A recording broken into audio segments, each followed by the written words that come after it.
we go.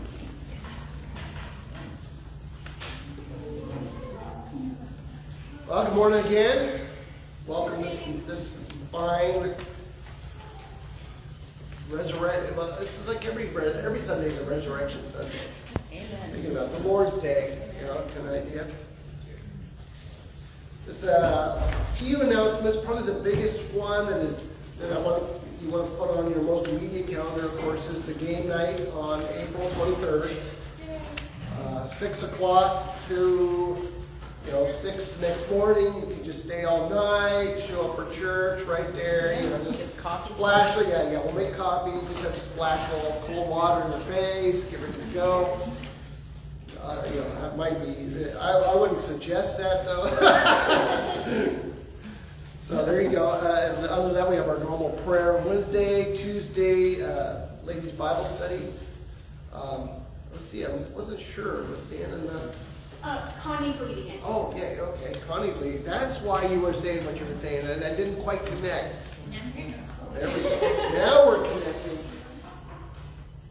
All right, so pray for Connie as she leads the way there. So, anything else going on that we need to be aware of? No? Okay. All righty. Let's get ready to pray.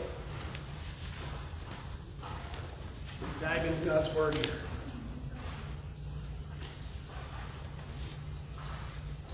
All right. Father God, we just thank you for your Word. We just pray now as we get ready to worship in the Word, Father, that you would just open up our hearts and minds to your truth, illuminate it for us so that we might understand. And Father, as always, not only that we would understand, but that we, Lord, that you would incorporate it in our hearts. Make it that stone in our shoe, Father, that makes us think about what you're doing and the things that you want to do in our hearts and lives. And we just ask this in Jesus' name. Amen. Amen. The battle of the end. Daniel chapter 11, verse 40 to 45. I'm going to finish chapter 11. I'm sure you guys just thought it would never end. Like, you're going to preach Daniel 11 till the very end. That's the whole idea. It's interesting to think that our God is a fighting God. He's a fighting God. But when I say that, I want to also make sure that you understand that he is not a mythological God of war. Okay? So he's a God, he's a God that will go to war for humanity and for us, and that's a good thing. That's what we're getting at. He will fight for us. He will get in the scrap for us. When we get into the scrap, he will be there with us. And that's the thing to understand, because in this big picture, as we get ready to think about this encapsulation of the final battle, if you will, Armageddon. We need to realize, just like the fighting God, and that he's a God who, out of love, is doing these things. When you read your Old Testament, a lot of people don't understand. Why would God just go through and do all these things? Why would he advocate the hurting of all these things? And part of it is out of love. I always tell people when they don't understand what's going on, when Israelites are coming into the promised land, and they give them instructions like, take out everybody. Don't let anybody live. Don't let anybody stay. And everybody's like, why would he do that? Because it's the father heart of God. He's like, my kids are coming in here, and I don't want anybody messing with my kids. That's the idea. When we think about it that way, as parents, that's what we would do. If we had somebody perpetuating harm towards our kids, we would take them out.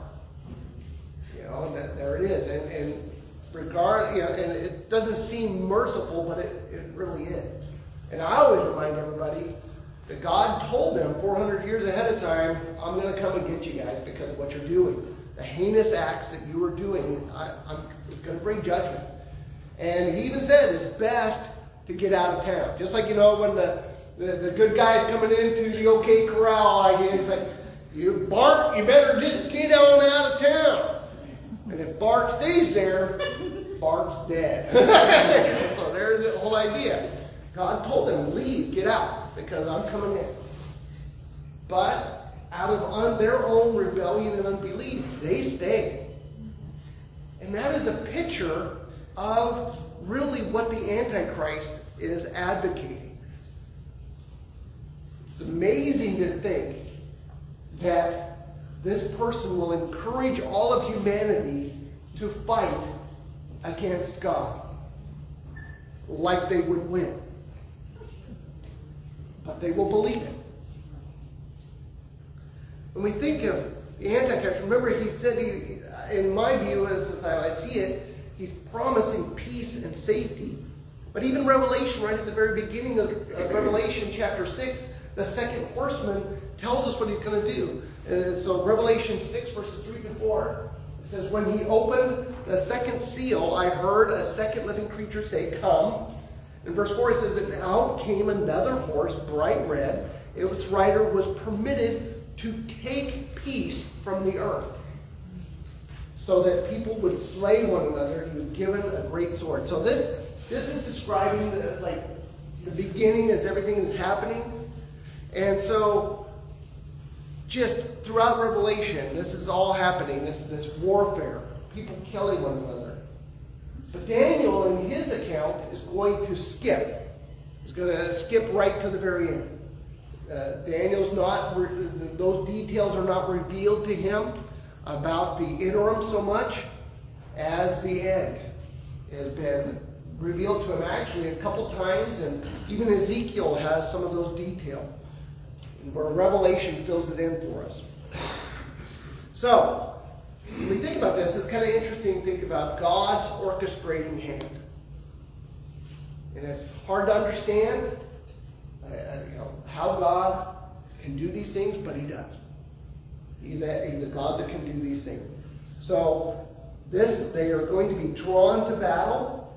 As we get ready to read this, I want you to understand this is again, he skips all the way to the end. That's the only way to kind of understand it.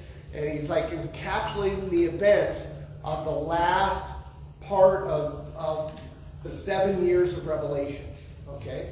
So the last year, the last few days is really what Daniel is now looking at. And it says in Daniel 11:40, it says, at the time of the end, the king of the south shall attack him, but the king of the north shall rush upon him like a whirlwind with chariots and horsemen, with many ships, and he shall come into countries and shall overflow and pass through.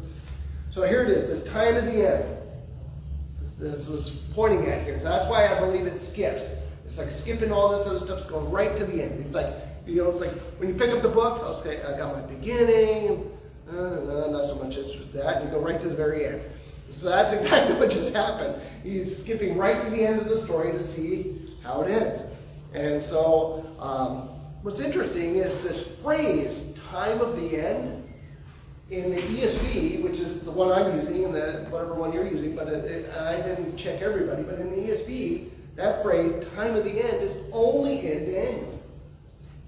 That was pretty surprising to me. I was like, okay, so Daniel, this whole thing is talking right to the end. And he's talked about it before, especially about what's going to happen. In Daniel chapter 8, verse 17 through 19, he says, so he came near where I stood, and this is one of his visions. He said to me, understand, O son of man, that the vision is for the time of the end. In verse 19, he said, behold, I will make known to you what shall be the latter end of the indignation. Remember, we were talking about that before, that judgment. And it says, for it refers to the appointed time of the end. So there it is. Daniel's pointing towards this end. And now here it is. This is it. The end is here. And we're reintroduced to the characters that we've been looking at all through chapter 11. The king of the south and the king of the north. He mentioned them again. Remember in verse 35 through 39, he stopped talking about them. He talked about just this king, this end times king, this beast, Antichrist. He focuses on him, which we've been looking at in the last several weeks. Looking just at character buildup. But now he brings these guys back. But what's interesting is in his description, it's kind of like those guys, but it's really not those guys. It's like he's expanding their identity. Because remember, all throughout it, we had to kind of guess through backwards history, forensically going back there to try to figure out who was who, as far as the king of the north and king of the south. Because history would tell us. We have no history for these particular guys at all. Other than it's possible because the king of the south, as we go through this narrative, the couple verses, Egypt is identified. So that's helpful. But the king of the north is not really given an identity at all. So there we go. So I encourage you to do your own Bible study there. Check it out. Come to some conclusions. Think about it. Chew on it. Join the rest of the club of everybody else who's like, what is going on here? Because it's future. We don't know. We're all supposing what the future will be. We know that it will literally come out like this. We just don't know the details. And we're only given so much. So, these guys, this king of the south and king of the north, are different than before. But it's setting up the end times, the stage for this final battle. Go back to Daniel 11:40b, if you will. The king of the south shall attack him. So at some point, Egypt, as it will be mentioned by name, will rise in power. Some suggest that this would be the northern African nations. As such, they're all going to come and turn against the king of the north. And it says him, so as you're chewing on this, if you look at it, some have suggested that he's attacking him as like the Antichrist, and that the king of the north is attacking the Antichrist. It's hard to say. I'm going to come under the view, as I was chewing on it, that the king of the north is the Antichrist. Mainly because of the pattern that was given to us, Daniel previously. That the king of the north, Antiochus Epiphanes, was a type, that prophetic preview of the Antichrist. So this king of the north is going to be the Antichrist, but we're going to see he's not even in Israel at this time. We're going to see that detail coming up. That's where it's like, this guy is different. Something's different in this whole scenario than what was there before. And so they're going to attack Israel or the Antichrist. Daniel 11:40c, it says, but the king of the north shall rush upon him like a whirlwind with chariots and horsemen and many ships. So this king of the north, like I suggested, is that prophetical type of the Antichrist. He's going to come in there with chariots and horsemen with many ships. So here it is. He's coming in with all this equipment. He's coming in to attack him. What's interesting is many of you who are prophecy students are probably very familiar with Ezekiel chapter 38 and 39. Those are like just when everybody's watching the world stage, they immediately go to Ezekiel 38, 39 to try to figure out who's who. Okay? Even now, there's some names that they're talking about different names that they're watching Russia, they're watching Turkey, Libya, and all the names that are put forward in there because it's exciting. They're like, this is it. This could be going on. There's a couple different views on that, and as I've chewed on it, and so this is just me, you guys could come to different conclusions. When I've looked at it, every time I look at it, I feel like everything that's there that's happening happens at the end, not at the beginning. There are many folks, respected, God bless them, and I may be wrong, many folks that look at Ezekiel chapter 38 and 39 as a battle that happens at the beginning. And then at the end too. So there's like a double kind of thing happening there.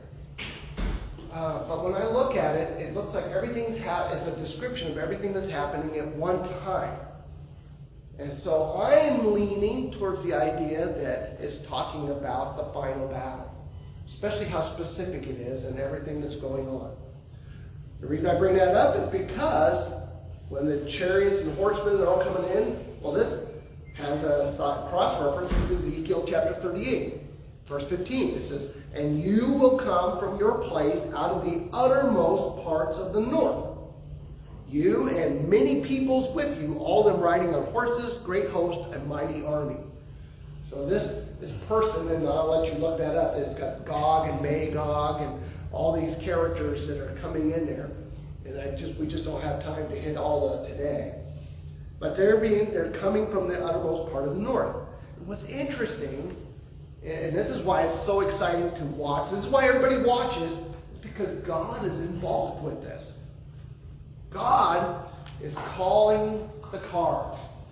You know, like when you're playing poker and it's just like, I'm calling you now.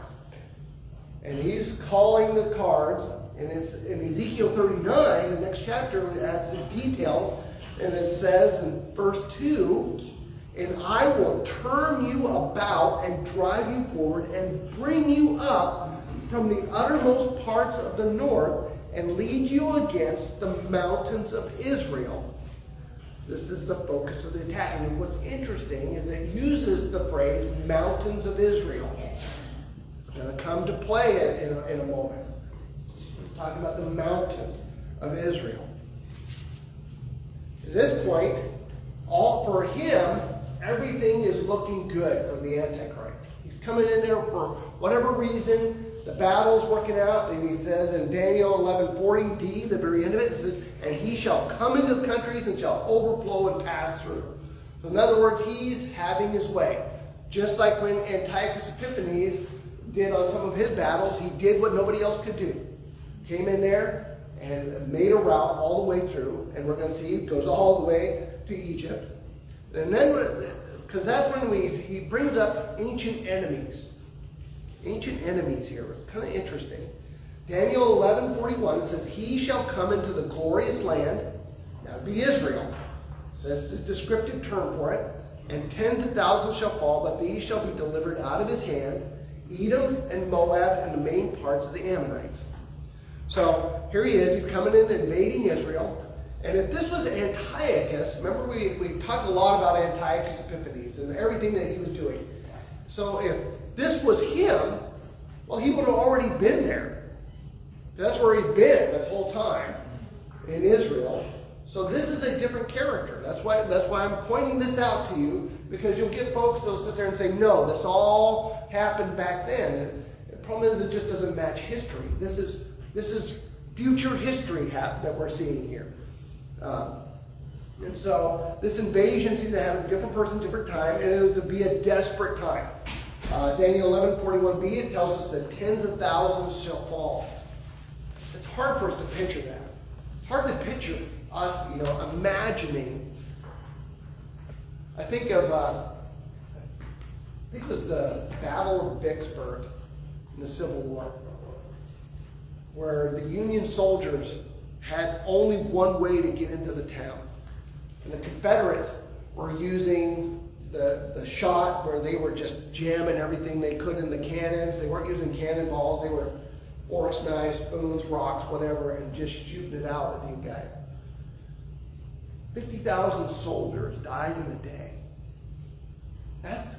That's like everybody in Mount Vernon, everybody in Burlington and Cedar-Woolley, all getting wiped out in one day. It's hard to fathom that kind of casualty. And that's what's going on. This is in tens of thousands. So this is, in other words, it was bad news. Bad news for Israel in this moment. So many people getting killed, and of course also for this force of the south. And interestingly, though, you may say, God always puts his signature on things. And I was thinking about what he gives, the details that he gives, his signature. And the reason why I suggest that is because when all this is happening, anybody can say, oh, this is just another battle, just another war of the many, many wars of mankind in this future event. But God says certain nations will be preserved. Now I suggest that's his signature. And what's interesting is who he preserves. Daniel 11:41, it says, and these shall be delivered out of his hand, Edom and Moab and the Ammonites. And I think we have a map for this. You can get to the map there. Okay, so here it gives us some idea. Ammon, Moab, and Edom. And you may, like, some of you Bible students may know some of their history. These guys were like the traditional enemies of Israel, but they were cousins, every one of them. Edom, right at the bottom, that was a kingdom started by Esau. Remember Jacob's brother, the one that said, hey, give you my soup, give you my inheritance? Well, he became the beginning of the Edomites. And Moab and Ammon, does anybody know who they were come from? Came from Lot back in the day. So the Moab came from Lot's older daughter, and Ammon came from Lot's younger daughter. And so there you are. All these folks. It's just interesting in my mind is that all the bad decisions stayed there with them. You ever wish that, like, boy, oh boy, I wish a bad decision wouldn't haunt me? Imagine this. This that for years and years up until the future. And nowadays, those areas would be the kingdom of Jordan. Currently, it would be there. But they're spared from this for whatever reason. And like I said, I think the reason is God is showing his merciful hand towards them. Just like here it is. I'm going to preserve you to show everybody else who's running the show, really. And so, Daniel 11:42, it says, and he shall stretch out his hand against the countries, and the land of Egypt shall not escape. So, Edom and Moab escaped. Whatever route they were going through there, they're going right there, they're going towards Egypt, and were immediately offered an explanation why. Daniel 11:43, it says, he shall become ruler of the treasures of gold and silver and all the precious things of Egypt, and the Libyans and Cushites shall follow his trade. So, I remember hearing David Jeremiah having this conversation with the Egyptian ruler at one time, whoever it was. And he was talking about, prophecy, Bible stuff with him, having this conversation. And he's like, well, why would anybody want to come down to Egypt? Other than maybe the Suez Canal, because whoever controls that controls the market. I mean, we just saw this like 6 or 7 months ago when the ship went cattywampus right in the Suez Canal and blocked off all the shipping and market there for several months. So there it is. Whoever can control that controls a lot of stuff. But the other thing that Egypt has that is non-liquid assets is all the gold of all the Egyptian antiquities that are there. I know that several countries looted stuff from them and took different artifacts in different places, but Egypt themselves still has a lot of those things for themselves. They suggest the value of just King Tut's tomb in 1923 dollars was $15 million just for that stuff. They have so much more than that there. So that's why it's always exciting when you see and people talk about, Russia doing what it's doing now. Russia's economy is in a really bad spot. And so they need money. They know where the money's at. That's always the potential. Now keep in mind, that's if everything happens at the beginning and not the end. But it's exciting. It's interesting to chew on, interesting to think about what's going on with all that. It's interesting also that the Libyans, it mentions these countries by name, Libyans and the Cushites. They had joined the attack as allies of Egypt. But they lost, and so they were under subjugation now of the king of the north. That's why it says when it follows his train, it means they're submitting to the king of the north. In other words, they gave up on the battle. They lost. So now we come to, where Bruce Willis and everybody else goes out and destroys an asteroid out in the sky, and it's called Armageddon. No. That's the movie. It's just the real. Everybody has their ideas of what Armageddon. Sometimes people will use the whole phrase to just discuss the whole thing of Revelation. Oh, we're experiencing Armageddon. It's like, no, not really. Armageddon is a battle. And it's really describing its location.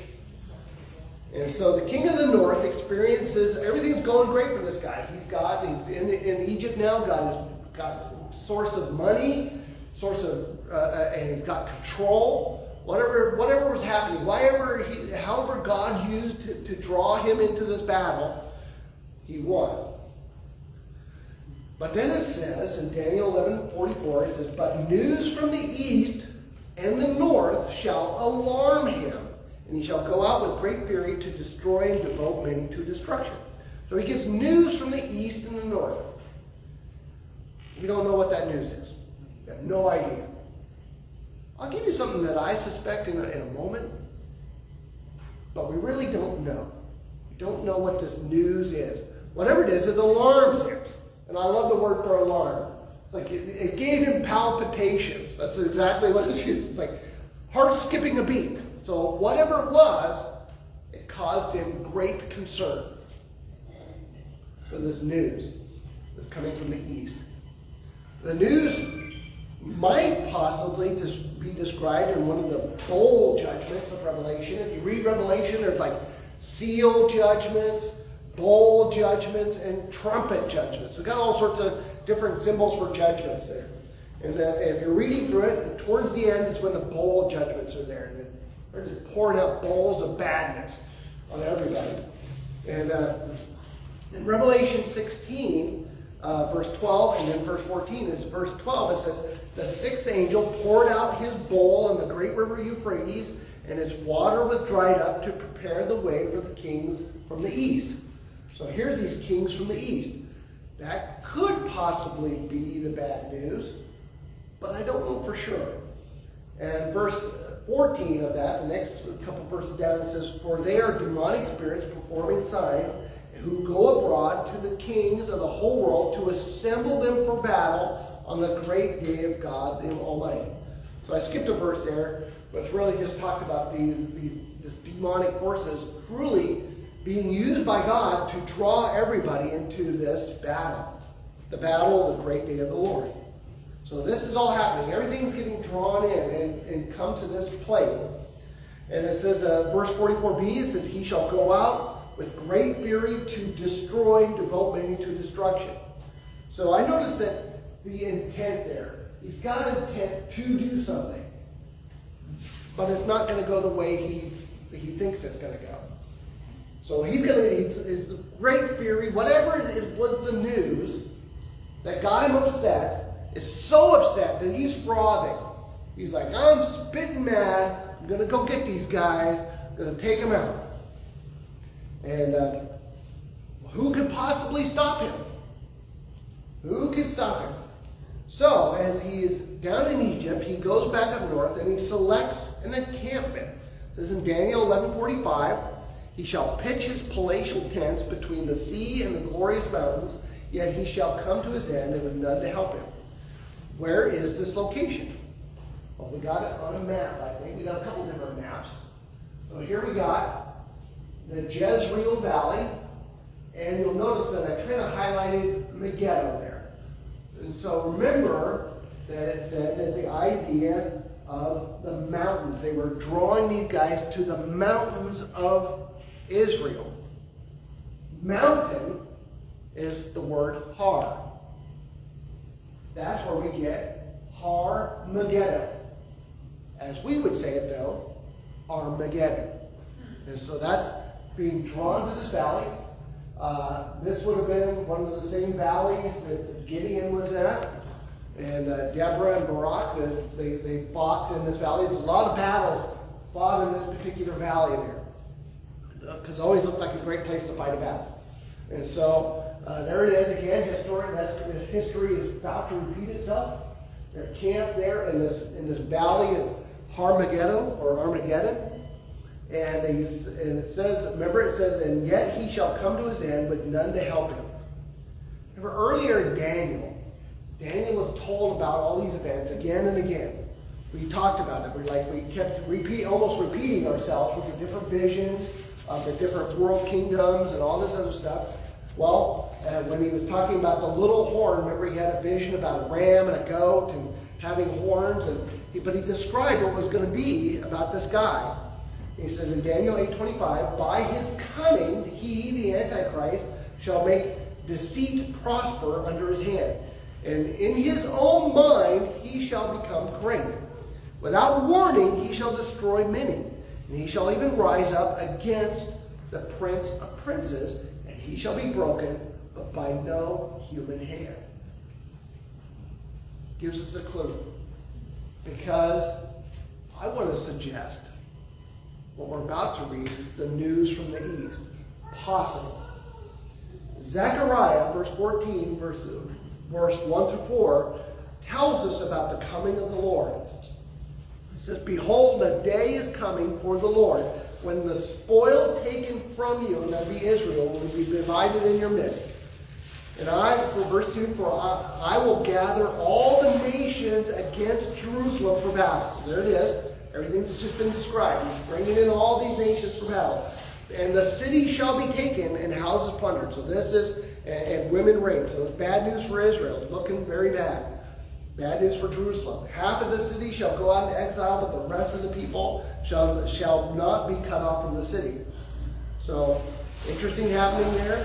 He says, then, verse 3, then the Lord will go out and fight against those nations as when he fights on the day of battle. On that day, his feet shall stand on the Mount of Olives that lies before Jerusalem on the east. So, if he's over, if the Antichrist, and I think we have another map on there where it kind of shows everybody gathering together. I probably got it out of secret. So here it shows, this is like details from Ezekiel 38. Everybody coming together.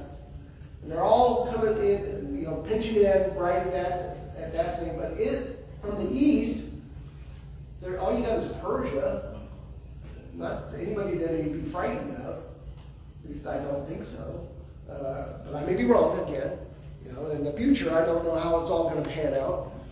But he's coming in from on the east of the Mount Olives. And I was thinking of anybody that would make him so frothing mad would have to be Jesus Christ the Lord. That would be the only one, because here I am. He's like, okay, time's up. I'm coming for you today. I'm landing, and I love how he presents himself. He lands on the Mount of Olives. So if you want to go back to verse 4 of Zechariah again, and it says, Jerusalem on the east, and the Mount of Olives shall split in two from east to west by a very wide valley. That's an entrance. I just love it. And on the other one half of the mount shall move northward, and the other half southward. Just talk about not splitting the Red Sea. He's splitting a giant mountain. It's like, I'm coming in. I'm going to kick butt and take names. That's what he's going to do. And God, I just love it. God knows the end of the battle. That's what just, when we think about the enemy and our own flesh, our flesh knows what's right. And yet so often we do what the flesh wants and not what the Spirit wants. That's why there's this battle. There's a battle throughout everything, throughout the Old and New Testament. There's this battle. That's like, just like when you hear oh yeah, with God you're just going to have peace, love, and happiness. Not if you're having to deal with your flesh. You're going to be in a battle. The world is battling against us, and the enemy himself is battling against us. And in this case, this is where you see the enemy incarnate. convincing the armies of the world that somehow they're going to beat the Lion of the tribe of Judah. That somehow they're going to beat him. And of course, you all know, and I know, it doesn't work out well for him.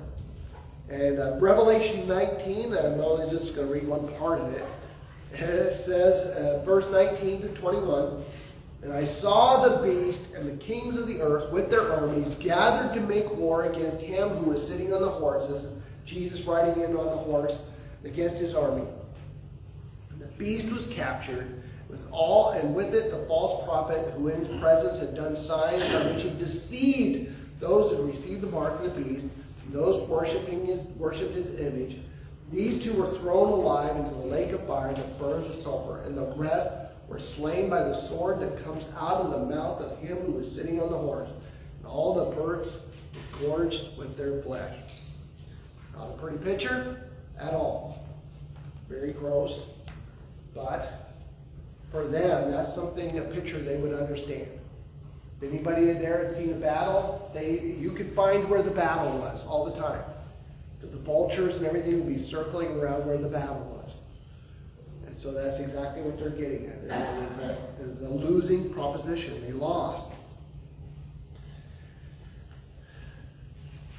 And it's going to be interesting as we go into chapter 12, because it's like a bridge. The very first verse almost could belong to this one.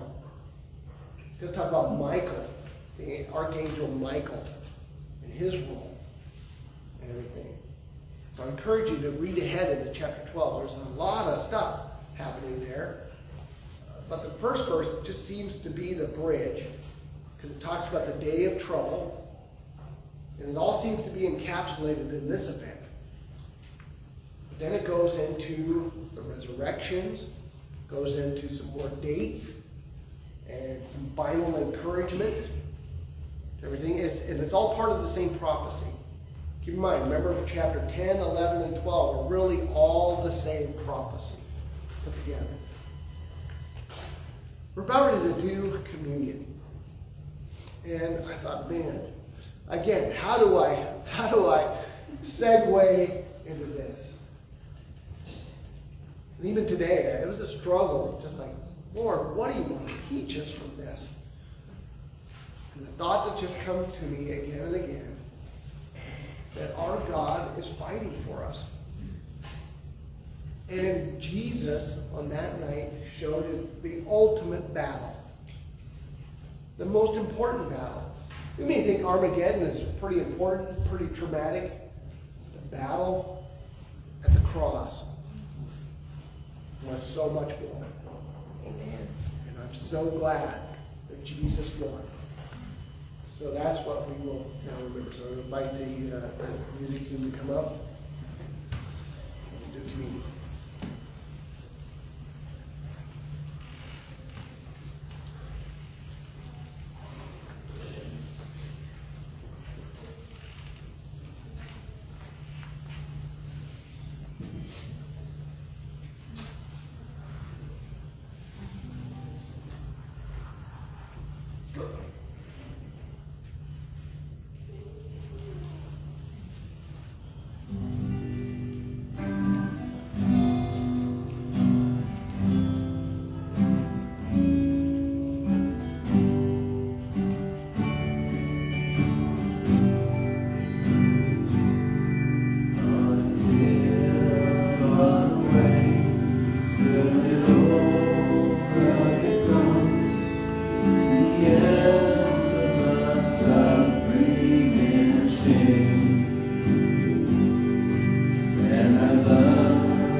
2,000 years ago, on that night of the beginning of the battle that Jesus was about ready to do, he sat there doing Passover, which was emblematic of the battle coming out of Egypt, where the blood had to be shed in order to show Pharaoh who God was.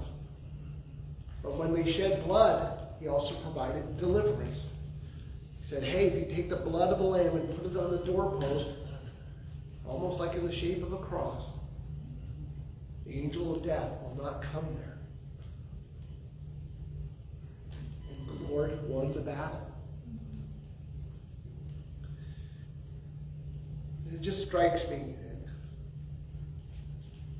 that there's a segment of Christianity I've been reading about. Never realized how bad it was. But these folks that just call themselves Christians but deny who Jesus is. They deny what Jesus did. Deny that anything's true. And yet they'll embrace the idea of like social justice. And my friends, these emblems show us real justice. Because if Jesus didn't do any of those things, there will never be justice. And if he never did these things, and God exists, because we would be the recipients of unfettered justice. But Jesus said that night, he said, no, I'm offering you something else. I'm offering you my body. This body is going to be crushed for you. For you and for me. Take and remember that Jesus did that for us.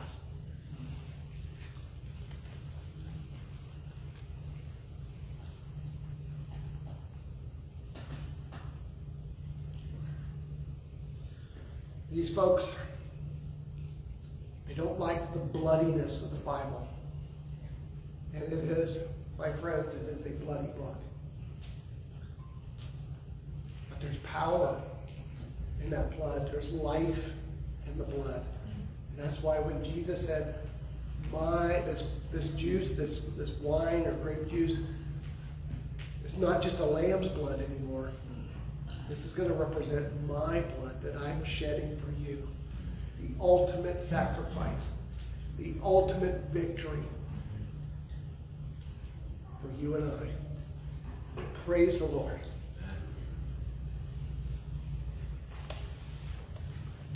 Let's worship our victorious God one more time.